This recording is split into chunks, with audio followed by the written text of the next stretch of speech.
a very warm welcome to another of our podcasts in the Balancing Beliefs project that we have been running in the last few years. And we're always very excited to obviously see our viewers, extremely grateful for your loyalty throughout all these years. Many of you are students of ours, and we couldn't be more grateful, and we just hope you find this podcast useful.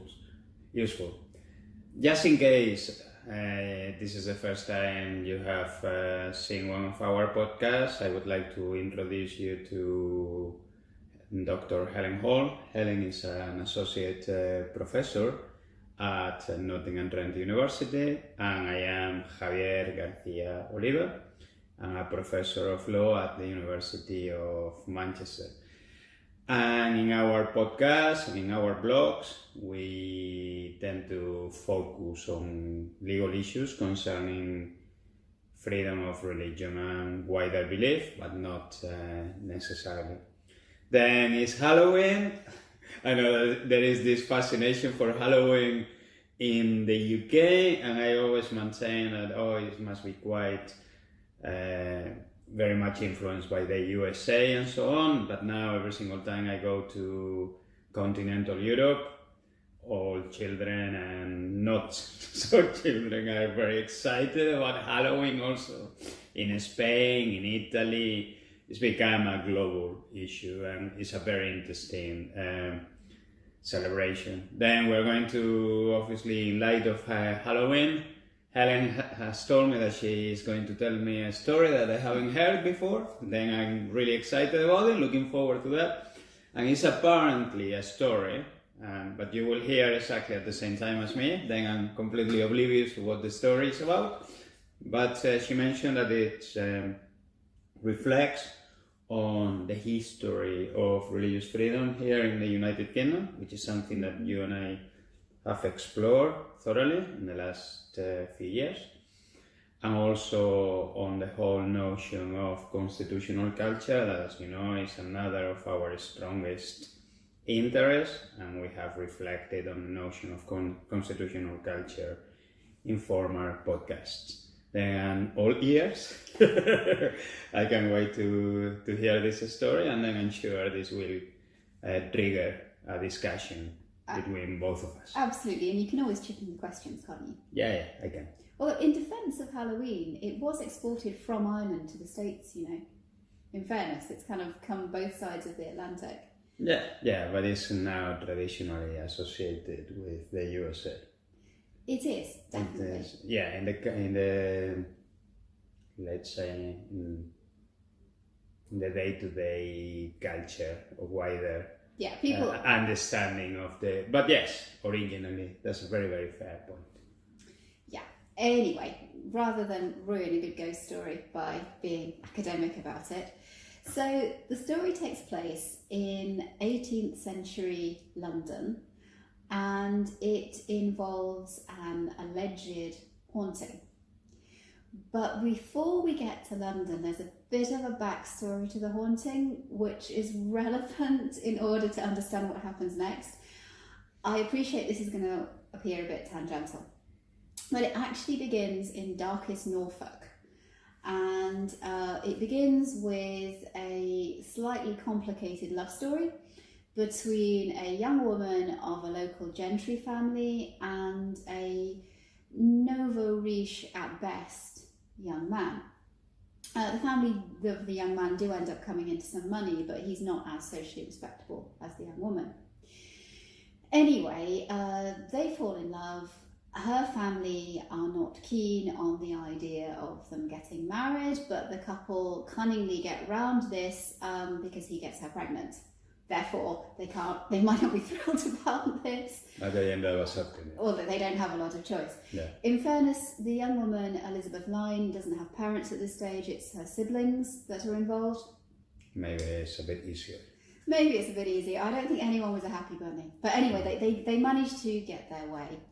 And they set up house, and as is not uncommon, One of the bride's younger sisters, Frances, known as Fanny, goes to stay and help out, particularly as the baby is sort of going to come quite soon. Very sadly, though, the mother dies very shortly after the baby is born, and it's awful, but her younger sister then stays on with her former brother-in-law, who's called William Kent, and they have a household together. She takes care of the little baby boy for as long as he lives, which turns out only to be a couple of months. I know. Her nephew. Her nephew, yeah. And cutting a long story short, she and her brother-in-law comfort each other in this very difficult situation, and they end up falling in love. Now, the problem this creates is, at this point, it's not lawful for the two of them to get married, because he had a child with her sister, and the child had lived long enough to have legal existence. 2 months is more than long enough to do it in the law of the time. So they're not allowed to get married because they're within the prohibited degrees. And they try and find a legal solution to this and don't. Personally, I think that's a bit lame. I think they could have found a way of getting around the law, but heck, obviously they didn't go to a lawyer as smart as they might have done, and they didn't manage to sneak around the law. So you then have this really complicated love story. They exchange letters, they try to separate and live without each other, they can't bear it.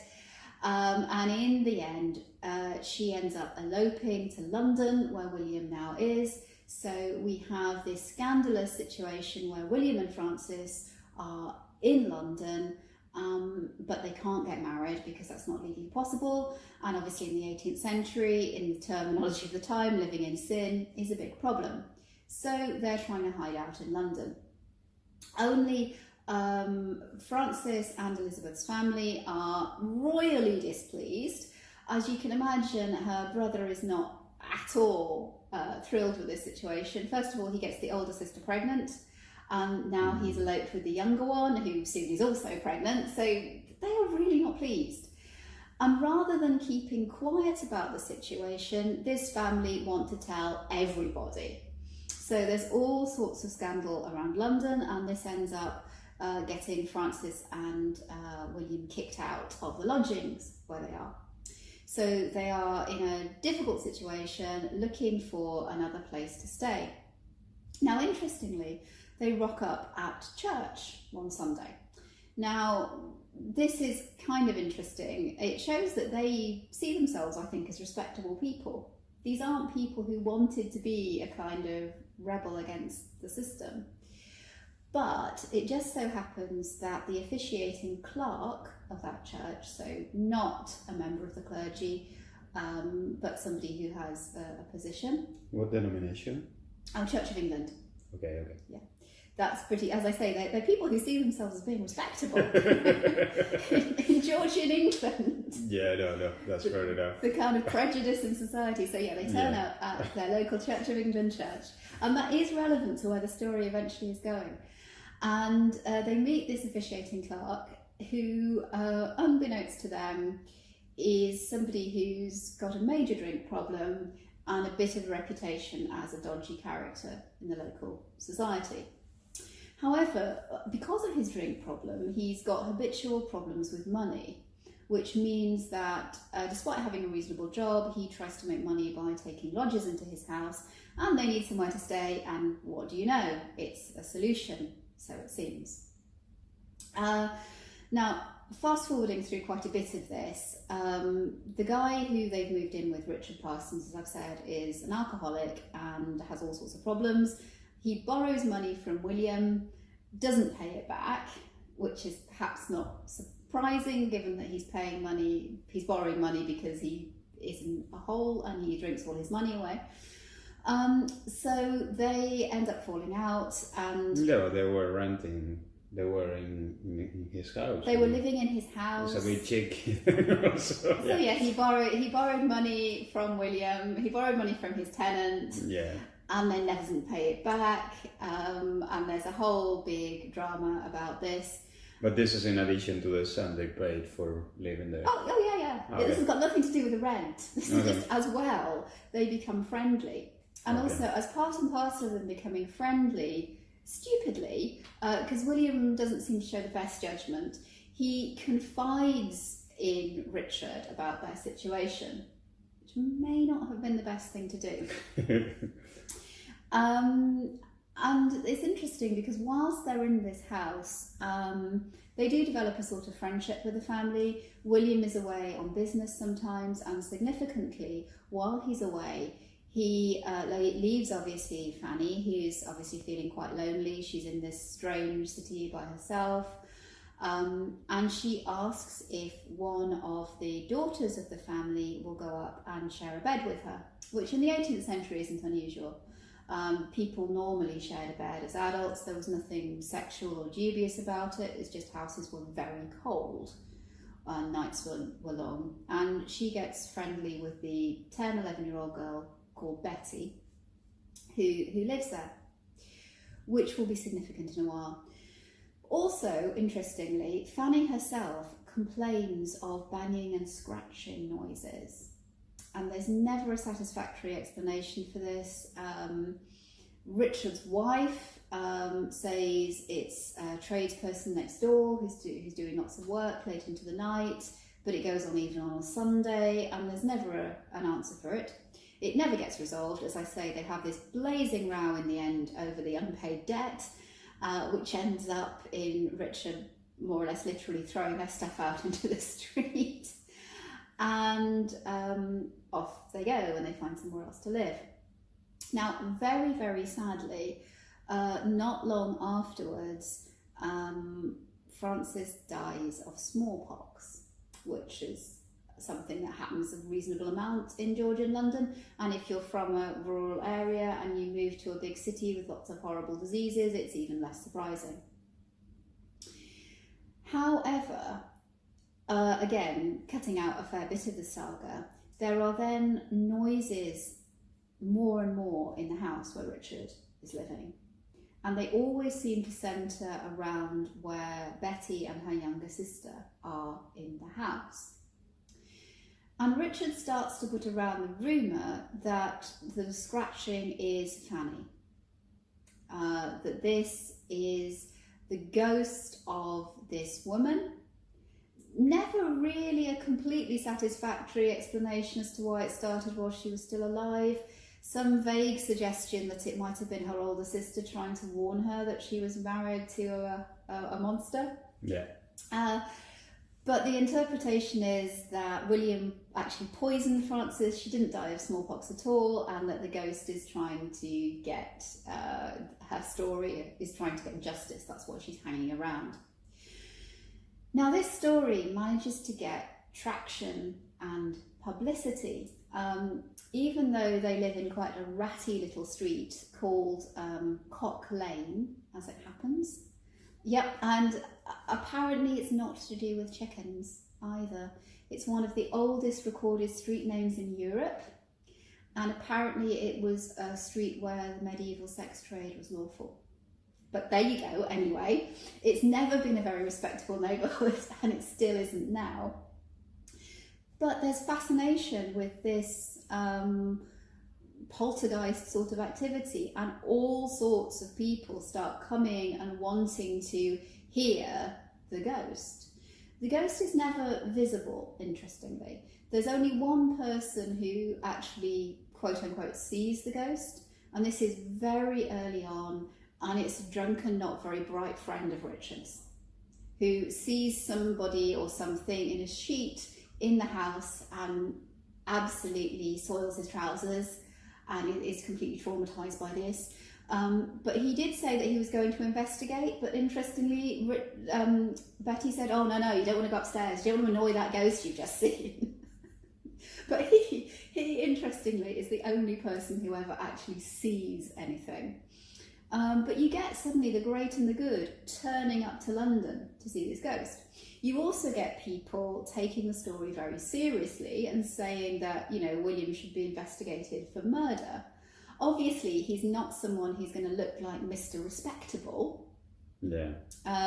Clearly, the family of his wife and then later partner are very cross. There's also that they're resentful about or some things to do with money. Fanny had left him property in her will, which causes a major row, and it all gets taken very seriously. Added to which, a couple of clergymen also take up Richard's cause and the cause of the ghost, and they absolutely believe in this. Now, these clergymen in question, particularly a guy called John Moore, are of the Methodist party. Okay. Now, this is a point where Methodism is within the Church of England. So often when you read about this, they talk about it as though they're two separate denominations, but that's not really what's going on. Yeah. So these are people who are within the Church of England, but part of John Wesley's radical movement to actually get people to take religion seriously again. And part and parcel of all of this is very much that, you know, ghosts and spirits and signs are real. So they latch onto this. And of course, the idea of a sinner being punished for his bad behaviour, and that the sort of person who would sleep with a woman he wasn't married to was just the sort of person who'd also murder her, kind of fits the narrative, doesn't it? Yeah, definitely. And William gets really twitchy, as you would, given that this might lead to you being hung if you're unlucky. And things sort of wind up and up. But they reach a crisis point, really, where effectively people are wanting more and more proof. They're very suspicious that this ghost only seems to be heard in a dark, crowded room. Cutting a long story short, in the end, Richard is forced to give up his daughter to go and stay at a respectable, neutral party's house. She's closely observed and she's caught effectively making the noise. Nobody seems to have much interest or sympathy in this poor little girl who has been put up to this nightmare by her cynical father, who must have been completely traumatised by the whole thing, and not to mention having half of Georgian London rocking up in your bedroom night after night, sitting there gawking. I mean, it was a fashionable thing to do after you'd been to the theatre or the dinner. Right, let's go to Cock Lane and hang around and see if we can hear the alleged ghost, which is fine unless you're the one who apparently attracts the alleged ghost and you're just trying to have a night's sleep. Yeah, no, they should. So poor little Bessie gets caught making the noises, and then just everything collapses like a failed plan. We end up with a situation where Richard and also, interestingly, the clergy are tried for conspiracy and are basically in trouble because, hey, you could have got this innocent man hung with your fabricated story about a ghost. And they are actually all convicted. Now, the clergy managed to effectively... Both Richard and the clergy. Yeah. And they managed to... This Methodist guy. Yeah, these Methodist guys. They managed to kind of buy their way out. They managed to pay compensation to William. I mean, they've spent time in prison already, so they've not had an easy ride. Yeah, but I can't stop feeling so sorry for William. I mean, the whole story is like horrendous. It's a really horrible story. Yeah, it is. But yeah, so all of this happens, and Richard doesn't have any money to pay compensation to William, understandably, because he spent it all on gin. And so he ends up being sentenced to the pillory, you know, sort of something a bit like stocks. So the idea is that you're kind of chained up in the street and people can do whatever you like to you. It's really interesting because on the one hand, in putting these people on trial as a result of this whole ghost saga, you've got sort of the social elite who are reasserting things they want to reassert. So they're reasserting control and social control. They're reasserting a kind of rational enlightenment narrative where at the very least you need proof of things. And they're sort of as well, I think, pushing back against the lower orders, challenging this gentleman, and also against the threat of Methodism. You know, there is this, it's an opportunity to publicly humiliate some clergy with Methodist sympathies and to portray Methodists as gullible and just ridiculous, and to use that, and you get people like Hogarth satirising it in sort of really horrible political, but very effective political kind of cartoons. Interestingly as well though, when he is put in the pillory, Richard does not get Cabbage's Dead Cat's and Excrement chucked at him. He actually gets given money. And despite being this dodgy character... But some people probably took pity of him. People in general take pity, and it seems that the people on the street were quite sympathetic. An interesting social divide there too. A hugely interesting social divide. And he never did stop claiming that the ghost was real. He never... I mean, whether that was just that... being stubborn to death. Being stubborn to death, but also I guess if you tell a story enough, you end up believing it. No, but I think it's a fascinating story. And I think it tells us a lot about... Well, thanks for sharing it. I mean, it's really, really timely in this period. I guess there are quite a few issues there. I guess, interestingly, and you are right, definitely the whole issue of the history of religious freedom. Because Helen and I have maintained throughout the last few years in our own research, especially, I mean, in several articles, but in the 2017 book, when we look at the whole legal framework concerning Anglicanism as part of the wider protection of Christianity, and finally, then we illustrated as three Russian dolls, then protection of Anglicanism or Presbyterianism in Scotland, protection of Christianity, and then further safeguard of all religions. We've always maintained that, obviously, the way we are in favor of, if we can put it this way, or supporting establishment as it stands, is not establishment from a historical perspective, clearly not. It's the way the whole system has evolved from intolerance to more toleration and tolerance, and then finally what we have, which is a system of religious freedom. Then, I think from that point of view, definitely is interesting not to forget. In historical terms, Anglicanism was, obviously, even though now, as I said, we support the way that the Church of England has become a sort of umbrella mechanism of protection of other faith. And this seems to be meeting with endorsement of many religious communities and religious minorities, actually, but certainly historically there was a huge suspicion of other faith, and you illustrated very powerfully here with the whole situation of these Methodist ministers. Is fascinating because it's true, Methodism was part, as you have said, of Anglicanism. But I guess these anti-religious vestiges have been even starker throughout the years with the whole position of the Roman Catholic Church. Well, absolutely, and that was, interestingly, that was one of the charges that they levelled against Wesley.